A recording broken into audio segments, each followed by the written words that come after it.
کچھ غلطیاں ہم کرنا نہیں چاہتے پر ہم سے ہو جاتی ہیں، کچھ دل ہم توڑنا نہیں چاہتے پر وہ ٹوٹ جاتے ہیں، ہماری مجبوری ہوتی ہے ٹوٹ جاتے ہیں۔ رات کو اس کی بارگاہ میں ہاتھ باندھ کے کشکول طلب دراز کر کے خوب استغفار پڑھنا چاہیے کہ مالک بندے ہیں نا، کیا کریں، نفس کا ساتھ ہے، دنیا کا ساتھ ہے، خواہشات نفسانیہ، مالک معاف کر دے۔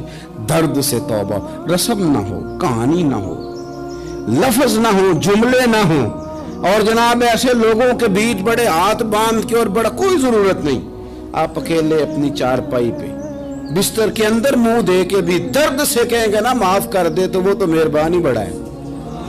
بندہ کوئی ناراض ہو جائے تو ہمیں کوئی نہیں نیند آتی، اس کے گھر چلے جاتے ہیں۔ ہم اپنے سارے رشتوں کو، تعلقات کو مینٹین کر کے رکھنے کے عادی ہیں، ہمیں پتہ ہے کہ وہاں میں نہیں جا سکا تو بیٹا بھیجتا ہوں، فلاں شادی پہ میں نہیں جا سکا تو بھتیجا بھیجتا ہوں، بھائی بھیجتا ہوں، ہر تعلق کا ہم نے خیال رکھا کوئی روٹھ نہ جائے۔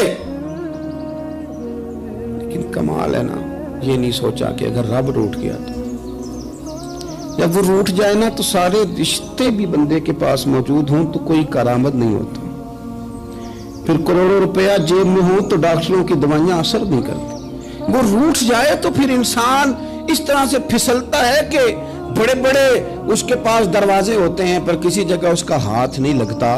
خدا را خیال کریں، دنیا روٹتی ہے تو روٹھ جائے، رب رسول ناراض نہ ہونے پائیں، اس کا خیال کریں۔ حضور فرماتے ہیں وہ مسکراتا ہے، اسے خوشی ہوتی ہے جب کوئی اس کا بندہ اس کی طرف رجوع کرتا ہے۔ آپ دیکھیں نا، سارے ڈاکٹروں نے کہہ دیا کہ اس کے تو گردے، معدہ، جگر ہر چیز ختم ہے، گھر لے جاؤ، خدمت کرو، ہر طرف پریشانی ہے۔ وہ بندہ بھی سمجھ گیا ہے کہ آخری وقت آ گیا، کل جاؤں پرسوں جاؤں، تیاری ہو گئی، سب لوگ آ گئے، باہر والے بھی آ گئے، یہ ماحول ایک عجیب رنگ اختیار کر گیا۔ اچانک ایک ڈاکٹر نے آ کے کہا نہیں غلطی لگ گئی تھی۔ مجھے بتائیے انداز کیا ہوتا ہے؟ بغیر دوائی کے بندہ اٹھ کے کھڑا نہیں ہو جاتا، میں تو بچ گیا ہوں۔ میرے نبی پاک صلی اللہ علیہ وسلم مثال دیتے ہیں، فرمایا ایک آدمی صحرا میں جا رہا، صحابہ سے حضور خطاب کر رہے ہیں، فرمایا ایک آدمی صحرا میں جا رہا تھا، اس نے اپنی اونٹنی پہ کھانا، پانی، پیسے، ہر چیز رکھی ہوئی تھی، صحرا تھا بہت بڑا، درمیان صحرا کے گیا تو تھوڑا سا سستانے کے لیے، آرام کرنے کے لیے اونٹنی سے نیچے اترا۔ اب اس نے اونٹنی کی لگام، اونٹنی کی نکیل اپنے سرہانے کے نیچے رکھی، ہاتھ کے ساتھ پکڑی اور سو گیا۔ تھوڑی ہی دیر کے بعد جب اس کی آنکھ کھلی تو دیکھا اونٹنی غائب ہے۔ صحرا میں وہ پیدل نہ آگے جا سکتا ہے، نہ پیچھے جا سکتا ہے، نہ دائیں نہ بائیں، کھانے کو روٹی نہیں، پینے کو پانی کا قطرہ نہیں، تھوڑا ادھر بھاگا ادھر بھاگا، تھک گیا۔ کریم محبوب فرماتے ہیں وہ پوری طرح نڈھال ہو گیا اور مایوس ہو گیا، معاذ اللہ، مایوس ہو کے دوبارہ اسی جگہ آ کے لیٹ گیا جہاں پہلے لیٹا تھا، انتظار کرنے لگا کہ اب موت ہی آئے گی، آخری وقت ہے، اب نہ میں پیدل یہ صحرا کراس کر سکتا ہوں، نہ پیچھے جا سکتا ہوں، نہ کھانا ہے نہ پانی ہے، سوائے موت کے کوئی سہارا نہیں۔ حضور فرماتے ہیں وہ رستے میں دوبارہ لیٹ گیا، اچانک اس نے رخ بدلا تو اونٹنی سامنے کھڑی تھی۔ حضور نے صحابہ سے پوچھا بتاؤ نا اسے بھلا کتنی کو خوشی ہوگی؟ یا رسول اللہ جسے نئی زندگی مل گئی ہے۔ نبی پاک صلی اللہ علیہ وسلم فرمانے لگے اس کی اونٹنی مل گئی، بتاؤ بھلا اسے کتنی خوشی ہوگی؟ یا رسول اللہ وہ تو دوبارہ دنیا میں آ گیا۔ حضور فرمانے لگے اسے کچھ بھی خوشی نہیں ہوئی۔ جب کوئی رب کا گناہگار بندہ آ کے توبہ کرتا ہے، رب کو اس سے کئی گنا زیادہ خوشی ہوتی ہے۔ میرا بندہ آ گیا ہے، میرا بندہ آ گیا ہے، میرے گھر آ گیا، اس نے آنسو بہائے ہیں، اس نے کہا اللہ میں تیرا ہی ہوں، تیرا ہی رزق کھاتا ہوں، تیری ہی زمین پہ رہتا ہوں، تیرے نام سے میری سانسیں چلتی ہیں۔ وہ آ گیا۔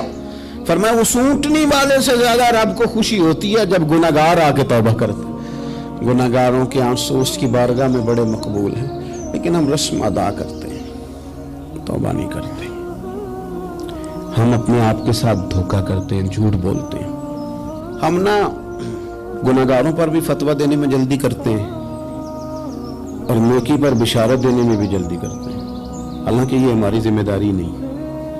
پتہ نہیں اللہ تعالیٰ کس کو کب توفیق توبہ دے کے اپنے قریب کر لے، لیکن بڑی جلدی ہے۔